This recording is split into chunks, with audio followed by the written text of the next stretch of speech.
Hello guys, मैं उर्वेश आपका स्वागत करता हूं मिश्रा जीएस क्लासेस में।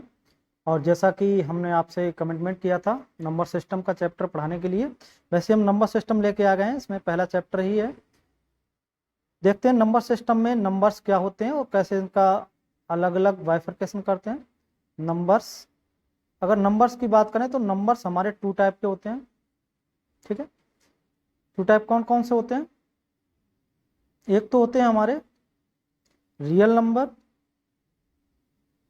होते हैं हमारे रियल नंबर। ठीक है, दूसरा होता है इमेजिनरी नंबर।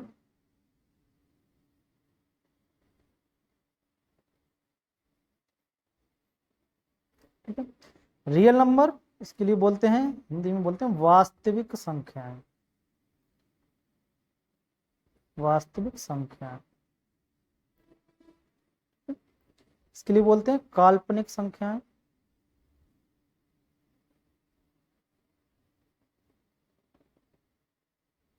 देखो, वास्तविक संख्याएं क्या होती हैं? जो संख्याएं नंबर लाइन पर रिप्रेजेंट की जा सकती हैं। जैसे मैं बात करूं, ये 0 है, नंबर लाइन पर रिप्रेजेंट कर लो, प्लस का 1 2 3 और चलता जाएगा कहाँ तक? इनफाइनाइट तक। ऐसे माइनस का 1 माइनस का 2 और चलता जाएगा कहाँ तक? इनफाइनाइट तक। ठीक है, ये हमारी वास्तविक संख्याएं होती हैं। मतलब वास्तविक संख्या क्या होती है? जिन्हें हम नंबर लाइन पर रिप्रेजेंट कर सकते हैं। अब काल्पनिक संख्या क्या होती है? जिनकी सिर्फ हम कल्पना करते हैं, एक्चुअल वो नंबर्स होते नहीं है, उनकी सिर्फ हम कल्पना करते हैं। तो ऐसे नंबर्स कौन कौन से होते हैं? जैसे मैं लेता हूं -√3,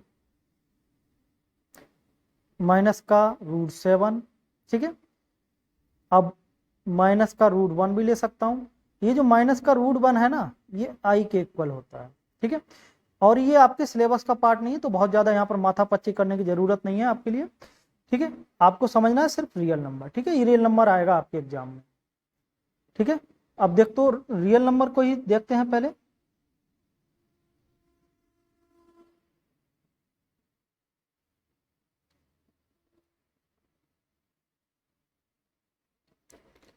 ये जो रियल नंबर होते हैं ना, इनको भी हम दो पार्ट में डिवाइड कर लेते हैं। ठीक है, कौन कौन से दो पार्ट?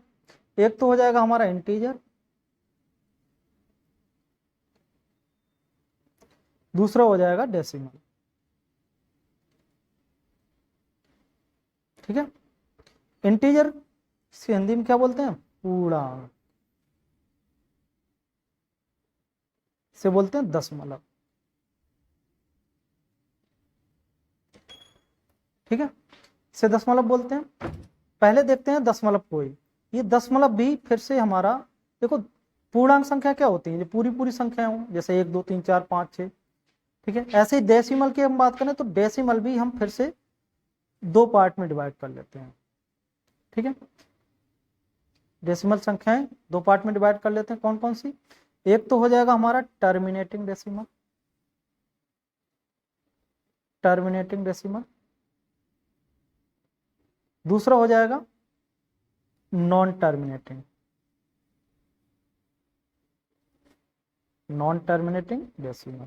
ठीक है, एक्चुअली टर्मिनेटिंग डेसिमल क्या होते हैं? जैसे मान लो कोई पॉइंट लगा और पॉइंट के बाद वो संख्या टर्मिनेट हो गई। ठीक है, जैसे 1/2 है तो 1/2 को हम क्या लिखेंगे? 0.5। ऐसे ही 0.75, पॉइंट लगने के बाद संख्या पूरी पूरी टर्मिनेट हो जाए, मतलब पूरी पूरी कट जाए। ठीक है, वो संख्या हमारा टर्मिनेटिंग डेसिमल बन जाता है। अब नॉन टर्मिनेटिंग क्या होती है? नॉन टर्मिनेटिंग जो संख्या पॉइंट लगने के बाद टर्मिनेट नहीं होती है, जैसे 0.333 चलता जाएगा कहाँ तक पता नहीं है। ठीक है, नॉन टर्मिनेटिंग को ही हम फिर से देखते हैं, क्योंकि नॉन टर्मिनेटिंग को फिर से इसका बाइफर्केशन करना है। ये नॉन टर्मिनेटिंग,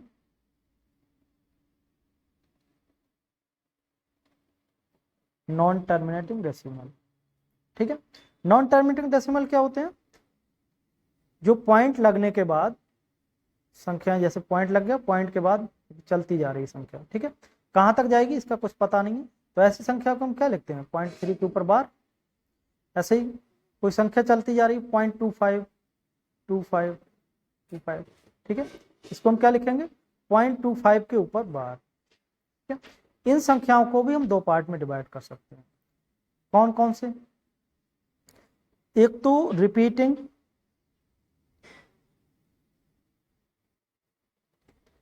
और दूसरा नॉन रिपीटिंग। इन्हें रिकरिंग और नॉन रिकरिंग भी बोल देते हैं।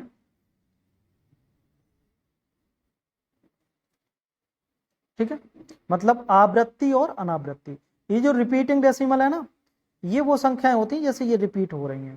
ठीक है, कौन कौन सी संख्या होती है जो रिपीट होती हैं? जैसे मैंने ले लिया कोई भी नंबर, ये 0.45 45 45, ये बार बार वही रिपीट होके आ रहा है। ठीक है, कहाँ तक जाएगा पता नहीं है। ठीक है, तो ऐसी संख्याओं को पहले तो लिखते कैसे हैं? कैसे लिखेंगे? 0.45 के ऊपर बार। ऐसे नेक्स्ट नंबर 0.666 चलती जाएगी, कहाँ तक पता नहीं है। ठीक है, तो ऐसी संख्याओं को लिखेंगे 0.6 के ऊपर बार। ठीक है, ये हमारा रिपीटिंग डेसिमल हो गया। अब नॉन रिपीटिंग डेसिमल क्या होंगे? जैसे पॉइंट लगने के बाद कोई संख्या है 5 6 7, मतलब कुछ भी उल्टे सीधे नंबर आए जा रहे हैं जो ना तो रिपीट हो रहे हैं और ना ही टर्मिनेट हो रहे हैं। ठीक है, जैसे 0.7628 3.14 142 ऐसे 7 ऐसे कुछ भी आता जा रहा है। ठीक है, जो संख्याएं हमारी कंटिन्यू चल रही हैं। अब देखो ये नॉन रिपीटिंग जो है और रिपीटिंग संख्याएं, इनमें देखो हम देखते हैं कि इनमें रेशनल नंबर और इरेशनल नंबर क्या होते हैं।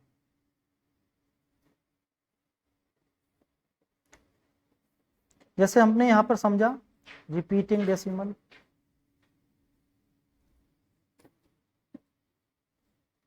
ठीक है, और समझा नॉन रिपीटिंग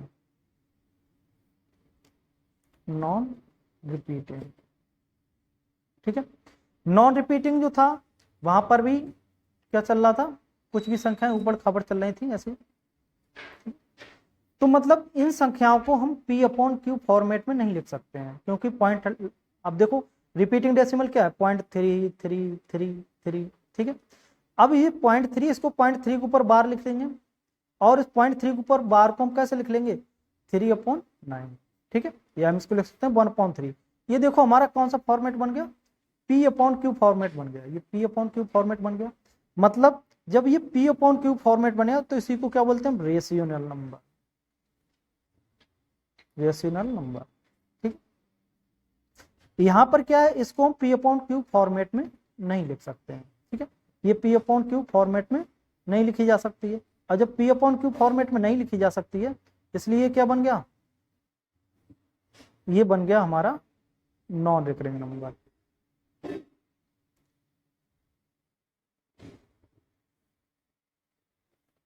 P/Q फॉर्म में नहीं लिखी जा सकते हैं। ठीक है, अब नहीं लिखी जा सकती, इसलिए कौन सी संख्या हो गई? Irrational number. इसलिए हमने इनका क्या नाम दिया? Irrational number. ठीक है, या इनको हम बोल सकते हैं अपरिमेय संख्याएं। अपरिमेय संख्याएं। रेशनल नंबर मतलब जिन्हें P/Q फॉर्मेट में लिख दें तो इनको क्या बोलेंगे? हम परिमेय संख्याएं। ठीक है, आई होप आपके लिए परिमेय संख्याएं और अपरिमेय संख्याएं आप लोगों के लिए क्लियर हो गई। ठीक है, अब देखो नेक्स्ट,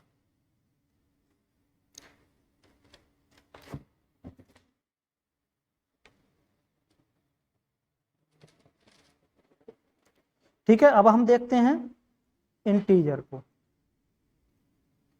ये इंटीजर जो पूर्णांक थी ना, संख्या पूर्णांक, इनको भी कई पार्ट में डिवाइड करते हैं। जैसे सबसे पहले हम देखते हैं प्राइम नंबर।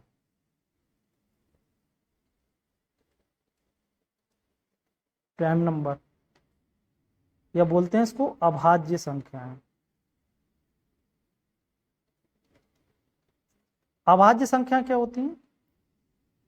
मतलब जो संख्याएं या तो खुद से कटे या एक से कटे। इसकी डेफिनेशन क्या होती है? जो संख्याएं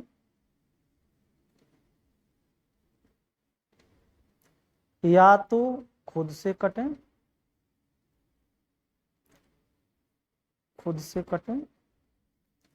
या 1 से। ठीक है, मतलब कुल मिलाकर मैं बात करूं, जैसे 2 हो गया, 3 हो गया, 5 हो गया, 7 हो गया, ठीक है, 11 हो गया, 13 हो गया। इन संख्याओं को अगर हम फैक्टर करेंगे तो कितने होंगे, 2 इंटू 1, और तीसरा कोई फैक्टर नहीं हो सकता। इसके हम फैक्टर करेंगे 3 इंटू 1, और तीसरा कोई फैक्टर नहीं हो सकता।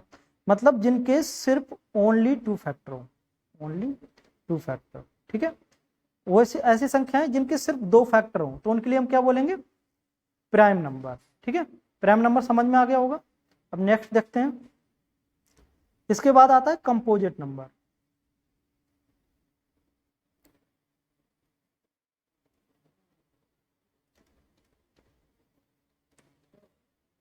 कंपोजिट नंबर क्या होते हैं,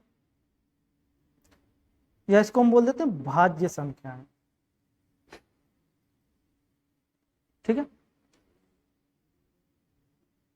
जो किसी से भी कट जाए, ये क्या होती है, जैसे 4 हो गया तो 4 के हम फैक्टर करेंगे, क्या होंगे 4 का फैक्टर, 2 इंटू 2 इंटू 1। ठीक है, ऐसे 6 के फैक्टर क्या होंगे, फैक्टर कर लेंगे तो 1 इंटू 2 इंटू 3। ठीक है, जिनके मोर देन 2 फैक्टर हो, मोर देन 2 फैक्टर हो। ठीक, मोर देन 2 फैक्टर हो मतलब 2 से ज्यादा संख्याओं में इसको डिवाइड कर दिया जाए तो संख्या क्या किस नाम से जानी जाएंगी, हमारी कंपोजिट नंबर। ठीक है, भाज्य संख्या समझ में आ गई होंगी। इसके बाद सम और विषम संख्याएं। सम संख्याएं जानते हैं सब लोग, देखो फिर से हम बता रहे हैं, जैसे आपको पढ़ना है इवन नंबर और पढ़ना है ऑड नंबर। मतलब सम संख्याएं और विषम संख्याएं। सम संख्याएं क्या होती हैं, जो संख्याएं 2 से विभाज्य हो जाए, जो 2 से विभाज्य हो। जैसे 2 से विभाज्य होने वाली संख्या क्या हो सकती है, 4, 6, 8, 10। ठीक है, कुछ और भी हो सकती हैं। अब ये संख्या 2 से विभाज्य है तो ये कौन सी संख्या हो गई, हमारी सम संख्या है। अब जो 2 से विभाज्य ना हो, जैसे 3, 5, 7, 9, जो 2 से विभाज्य ना हो तो वो हमारी विषम संख्या होगी। ठीक है, यहां तक समझ में आ गया होगा सम संख्याएं विषम संख्या क्या होती हैं। अब नेक्स्ट देखते हैं, इसके बाद आता है हमारा नेचुरल नंबर।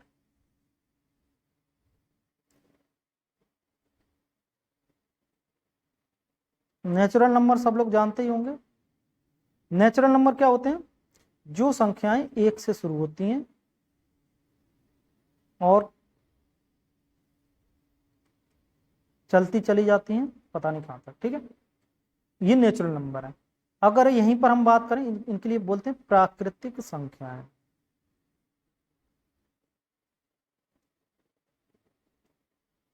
यहीं पर हम बात कर लें पूर्ण संख्या या होल नंबर। पूर्ण संख्या, इसके लिए बोल देते हैं होल नंबर। तो होल नंबर क्या होते हैं, इसमें जीरो भी इन्वॉल्व होता है। ठीक है, 0, 1, 2, 3 और चलती चली जाती है। ठीक है, ये होल नंबर हो जाते हैं। इतनी बात सबको समझ में आ गई होगी। इसके बाद हम जो चैप्टर या शुरू करने वाले हैं वो होगा हमारा यूनिट डिजिट। यूनिट डिजिट ये बहुत ही इंपॉर्टेंट चैप्टर है। इकाई का अंक।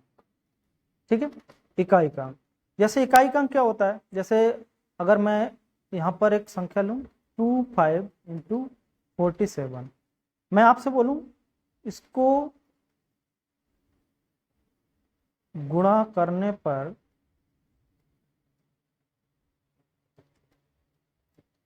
इकाई का अंक क्या होगा, इकाई का अंक क्या होगा। ठीक है, तो इकाई का अंक निकालने के लिए क्या करते हैं हम, वैसे तो आपको क्या कर, आप अगर नहीं जानते तो क्या करेंगे, पूरी मल्टीप्लाई करेंगे और लास्ट वाला डिजिट उठा लेंगे। लेकिन क्या करना है, इसका यूनिट प्लेस और इसका यूनिट प्लेस, दोनों के यूनिट प्लेस की हम मल्टीप्लाई करते हैं। तो 7 5 जा कितना होता है 35। इसमें भी देखा इकाई का अंक कितना है हमारा, ओनली 5। ठीक है, तो ये 5 हमारा क्या हो गया, यूनिट डिजिट। ठीक है, यूनिट डिजिट सबको समझ में आ गया। कोई भी नंबर हो, जैसे मैं एक नंबर फिर से लेता हूँ 49 इंटू 63, इसको मल्टीप्लाई करने पर इकाई का अंक क्या होगा हमारा 9 3 27, 27 में यूनिट डिजिट कितना हो गया 7। ठीक है, अब नेक्स्ट देखते हैं। ऐसे ही और भी एग्जाम्पल हो सकते हैं, जैसे मैं आपको देता हूँ ये क्वेश्चन करने को 257 इंटू 93 इंटू 46। ठीक है, में इकाई का अंक बताओ, इकाई का अंक बताओ। ठीक है, आपने करना है ये क्वेश्चन।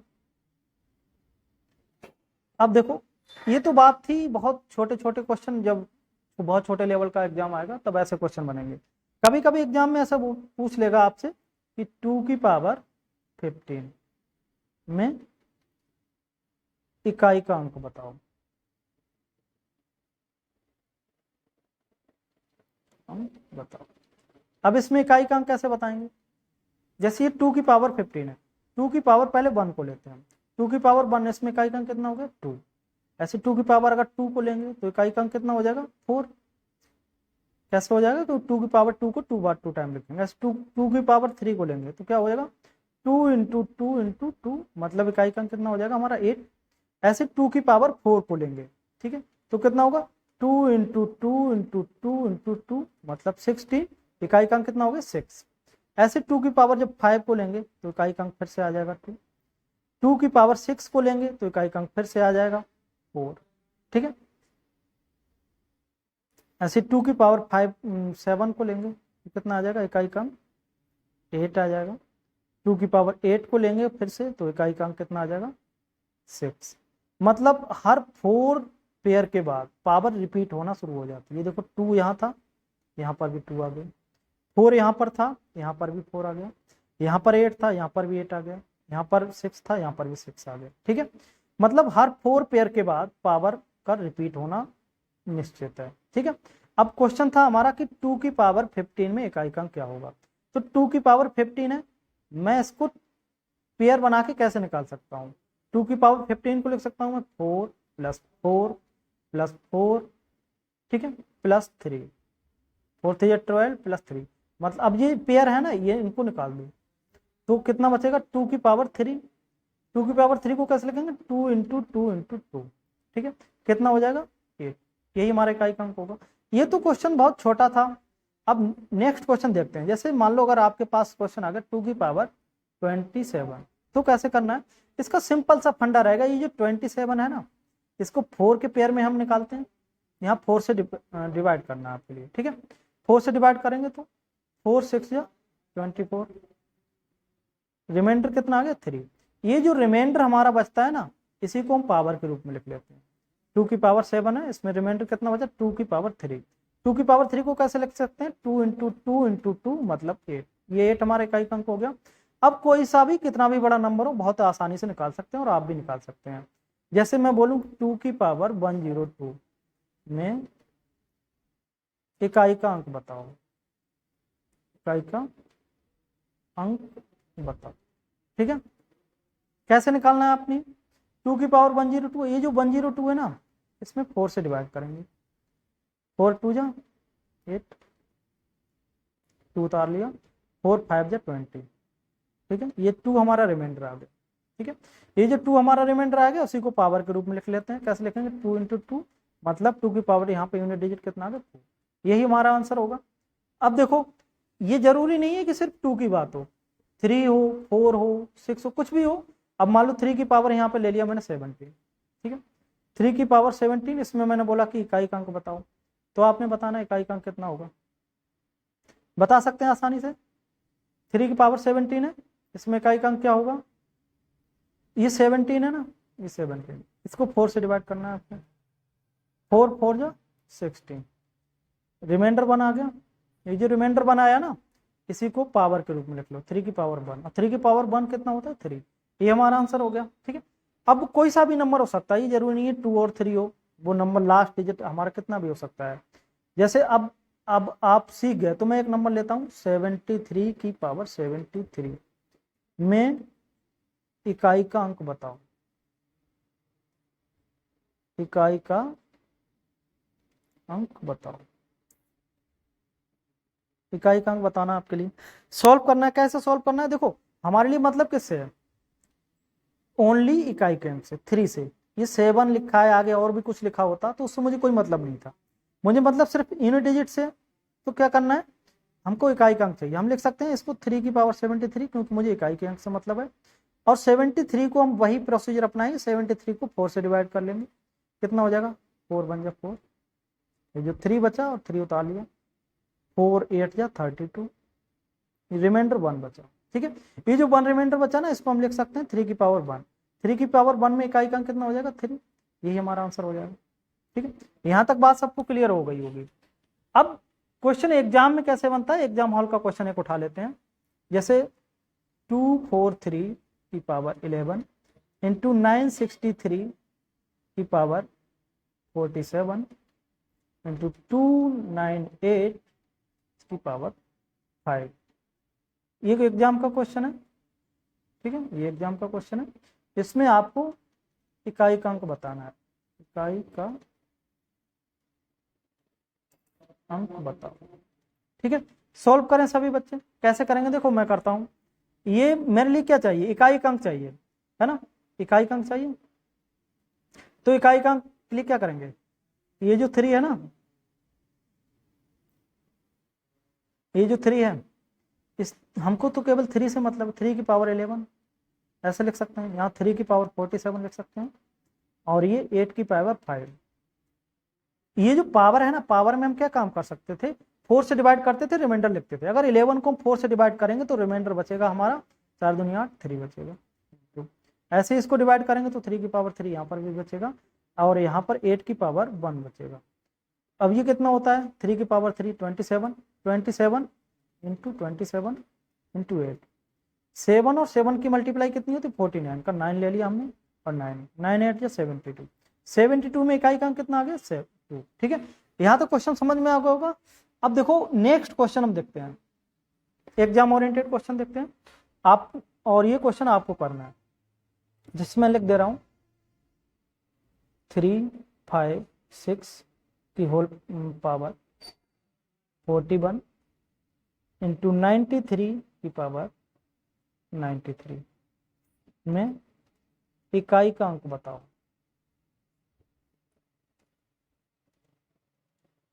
इकाई का अंक बताओ। ठीक है, इसमें इकाई का अंक बताना है। अब देखो एक कभी कभी क्वेश्चन पता कैसे बन जाता है एग्जाम में, ऐसे बनता है 45 इंटू 26, ठीक है, में इकाई का अंक क्या होगा, इकाई का अंक क्या होगा। तो देखो ऐसे कंडीशन में क्या करते हैं, कोई भी नंबर जब 5 से और इवन नंबर की मल्टीप्लाई होती है तो वो 0 बना देता है। ठीक है, तो इकाई का अंक 0 हो गया। अब मैं यहाँ पर कितना भी बड़ा क्वेश्चन डाल दूं, 45 4 इंटू 9 6 इंटू 2 4 8 की पावर 2001 इंटू 96 की पावर 38, ये मैंने डाल दिया है। अब आप देख रहे होंगे कि इतना बड़ा क्वेश्चन है, देखने से डर लग रहा होगा, लेकिन यहाँ पर डरने की जरूरत नहीं है। मैंने कहा था कोई भी नंबर जिसके लास्ट में 5 हो और वो किसी भी इवन नंबर से मल्टीप्लाई होकर 0 बना देता है, और एक बार इकाई का अंक 0 बन गया तो फिर उसकी चाहे किसी से भी मल्टीप्लाई हो, इससे मल्टीप्लाई करो या मत करो, हमारा आंसर यही रहेगा। ठीक है, समझ में आ गई होगी इतनी बात सबको, बाकी आगे कल बताएंगे। और ये आपका होमवर्क है, ये आपके लिए करना है ये वाला। ठीक है, आज की क्लास यहीं तक, थैंक यू क्लास।